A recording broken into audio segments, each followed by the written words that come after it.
Hey everybody, it's me, Elliot, aka Calvin Benson, and now I'm so excited because Odd1sout released a new video. I love the Odd1sout, but I haven't been able to do a reaction since, well, he only posts like one video a month, and I've been waiting a long time, but I'm finally gonna do a reaction. I've held back on watching it until now, so let's jump right into it. 3, 2, 1.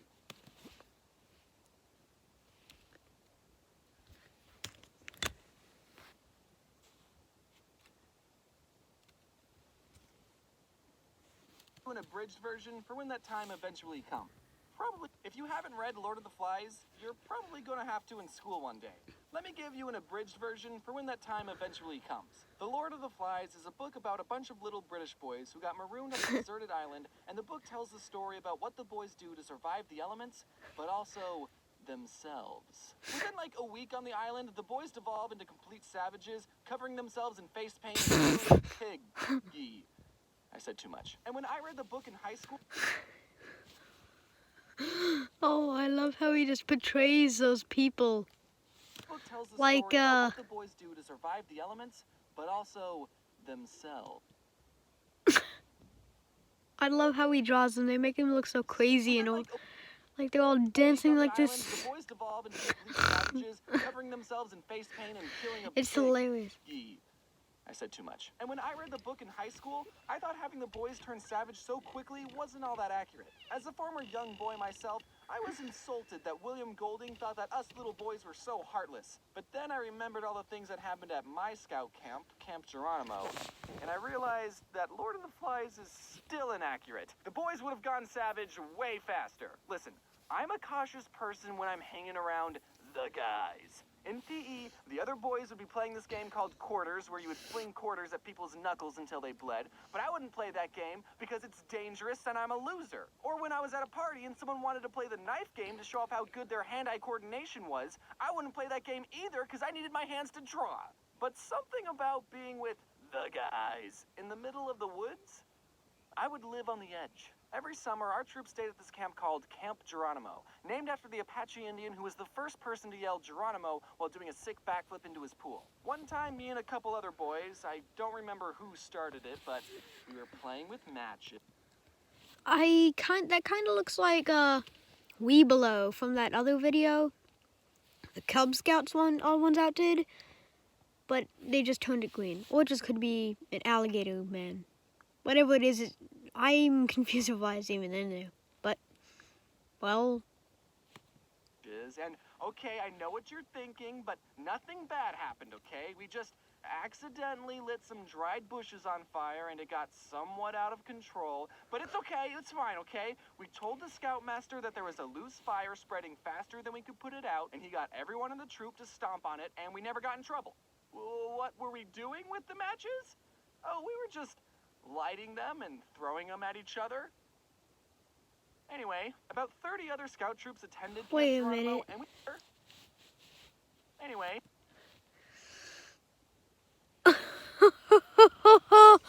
Oh, Smokey the Bear. My mom loves Smokey the Bear.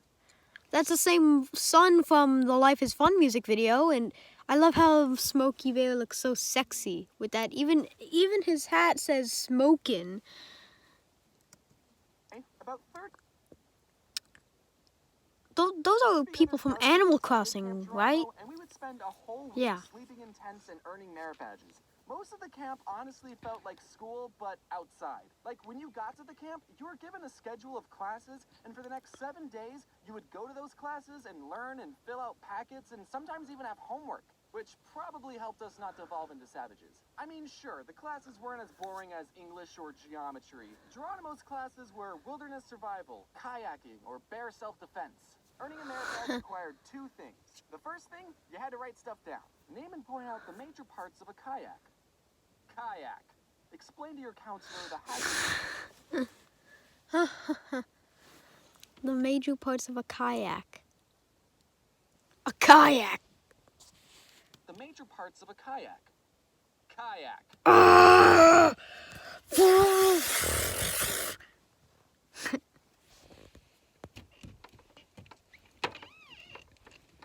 And we're gonna stop right there because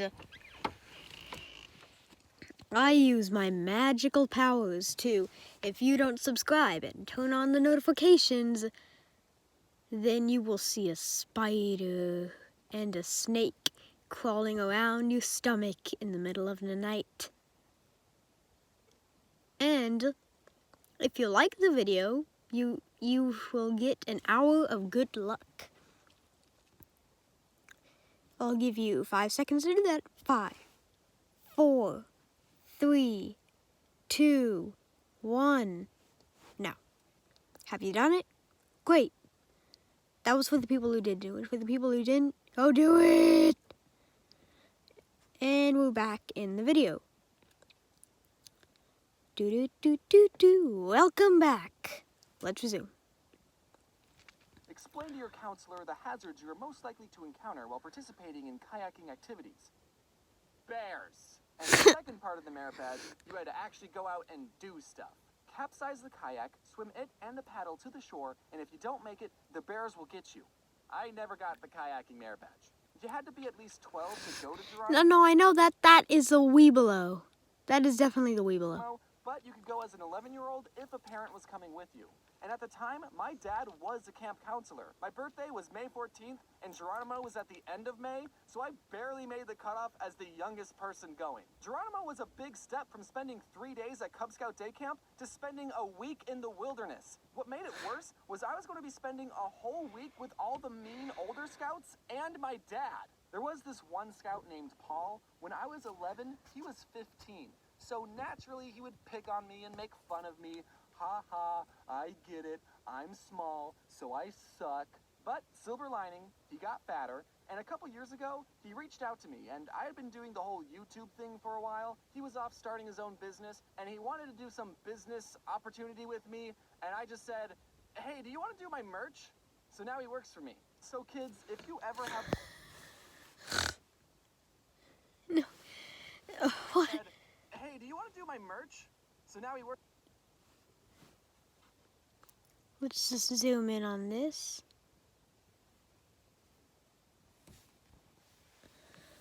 That's Odd1sout new book. The Odd1sout, the first sequel, the stuffed animal, Harry the Moth, those stickers. I've seen it on the internet. The poster, the lunchbox, pool noodles.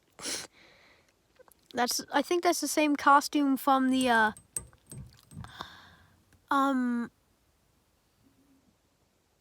his last video, conspiracy theories. And there's a backpack from the back to school thing Odd1sout did. Yeah, back to the video.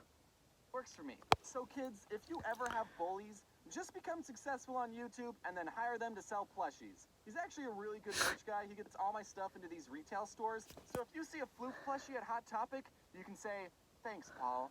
Bullies really do. So if you see a Floof plushie at Hot Topic... Hot Sale, Metroid, Dept, Yoshi. Oh, Floof. That's almost as cute as the actual Floof in these cartoons.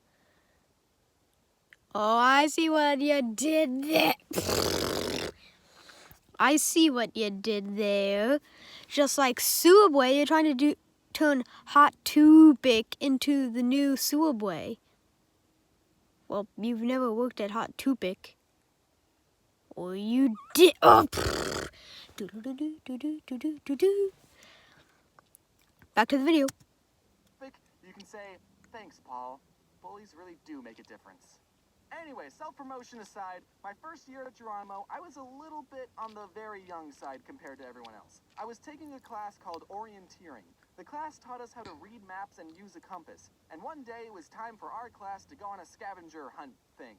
We were given a list of places we had to go to, and we were supposed to use our compass and count our paces to get to each specific location. Then when we got to our destination, there would be a marker somewhere, and we would have to write down what that marker was. There were 10 different markers that we had to find. Wait a minute, what did you write there? Somewhere, and we would have to write down what that marker was.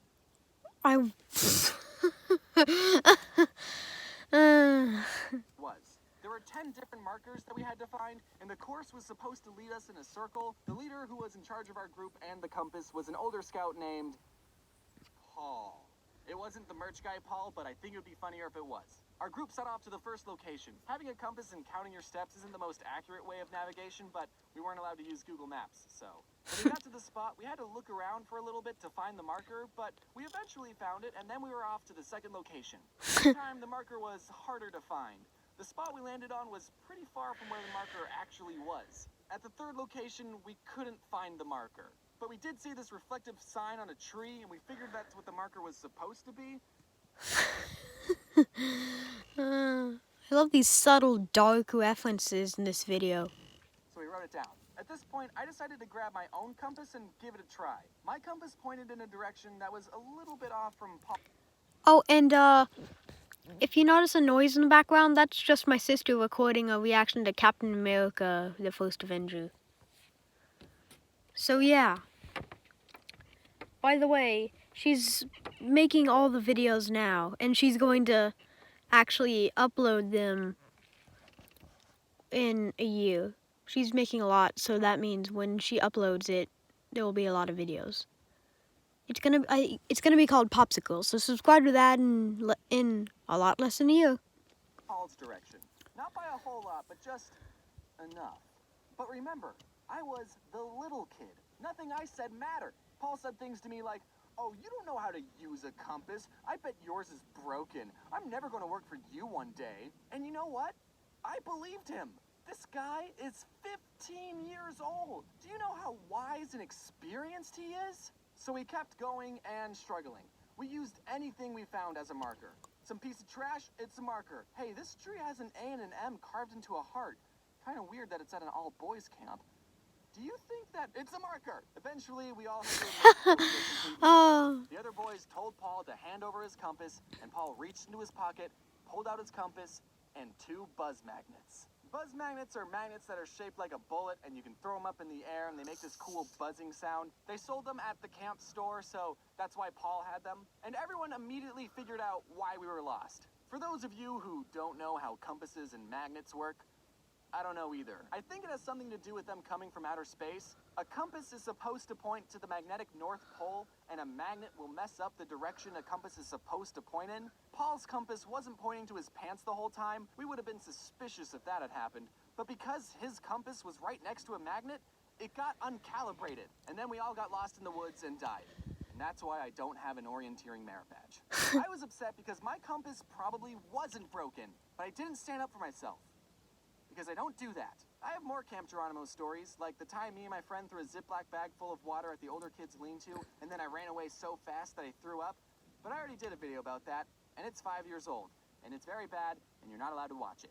So the moral of this video is, just because you're young doesn't mean you're stupid, but it does mean you make bad videos on YouTube. Also, check your pockets before going orienteering. Going orienteering. Sounds like a tongue twister. Going orienteering. Going orienteering. Going orienteering. Well, that was my Camp Geronimo experience. It was a lot of fun. I wonder if the camps are open right now, if people would have to be quarantined inside. That's a nice furry. Now that's just creepy. Jason Voorhees. Inside the tents the whole time. I bet that would be pretty intense. That's cool. As you've seen on the news, a lot of events are getting canceled or postponed, which include my events, so if you want to see updates to the events I'm going That's one of my favorite videos he made. That's cool. to, then follow me on Twitter and Instagram, because that's where I'm going to be posting updates. A lot of events have been postponed until further notice, so you just have to wait and see when everything dies down and we can go outside again. As always, a huge shout out to my awesome team for working on this video, especially considering how crazy the world has been recently. Everyone has pulled together and all worked on this video from home, which is pretty normal, actually, for us. On that note, we're all in this together. We'll get through this, and wash your hands. Huh. So now he's ending everything off with saying wash your hands now instead of wear your seatbelt. Huh.